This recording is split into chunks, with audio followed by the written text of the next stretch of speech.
آیت اللہ خامنائی 5 دن ان کے گھر میں مجلس ہوتی ہے. کرونا کی وجہ سے لوگ نہیں آئے لیکن مجلس ہو رہی ہے. لوگ محدود ہے لیکن مجلس ہر سال 5 دن مجلس ہوتی ہے. یہ مجلس معلوم ہے آپ کو کتنی دیر کی ہوتی ہے؟ رہبر نماز پڑھاتے ہیں, اس کے بعد 5 دن یہ مجلس 3 گھنٹے چلتی ہے. ہم اس مجلس میں جاتے رہے ہیں. 3 گھنٹے کی یہ مجلس ہوتی ہے. رہبر نماز پڑھانے کے بعد ایک پہلو پہ بیٹھ جاتے ہیں. ابھی میں دیکھ رہا ہوں یہ 4 جوان جو بیٹھے ہوئے نا, یہ 3 دفعہ پہلو بدل چکے اپنا. کبھی 2 زانو بیٹھتے ہیں, کبھی 4 زانو بیٹھتے ہیں. وہ 80 سال کا بوڑھا شخص ایک زانو پہ بیٹھا رہتا ہے, ایک ہی کرسی پہ, جس طریقے سے وہ بیٹھتے ہیں.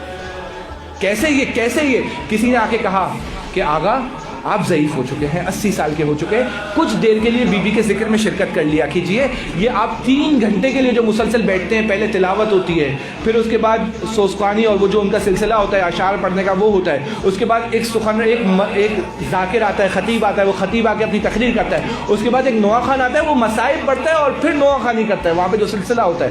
اس کے بعد نیاز ہوتی ہے, آیت اللہ خامنائی بیٹھے رہتے ہیں, تصویریں آتی ہیں ہر سال.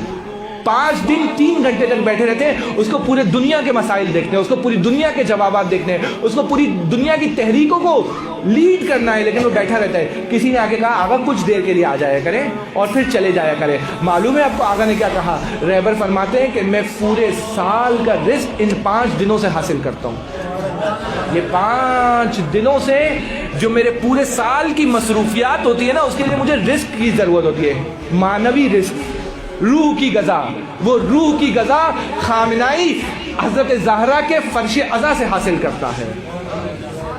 ایسے ہی تو یہ انقلاب کامیاب نہیں ہوا نا. کیا کہا تھا جیسے ہی امام خمینی کا جہاز اترا, پہلا جملہ کیا کہا؟ ہمارے پاس جو کچھ بھی ہے وہ عزاداری کی وجہ سے ہے, وہ یا حسین کی وجہ سے ہے, وہ محرم اور سفر کی وجہ سے ہے. کہا کہ یہ انقلاب کامیاب نہیں ہو سکتا تھا اگر میرے 2 ہاتھوں میں 2 اسلحے نہ ہوتے. تو ایک اسلحہ خاک شفا اور ایک اسلحہ تسبیح فاطمۃ الزہرا. یہ کامیاب نہیں ہو سکتا تھا, یہ حکومت بن نہیں سکتی تھی, یہ غدیر کا نظام قائم نہیں ہو سکتا تھا جب تک یہ 2 اسلحے نہ ہوتے. ایک ہاتھ میں حسین کی پاک تربت اور ایک ہاتھ میں فاطمہ کی پاک تسبیح نہ ہوتی. تو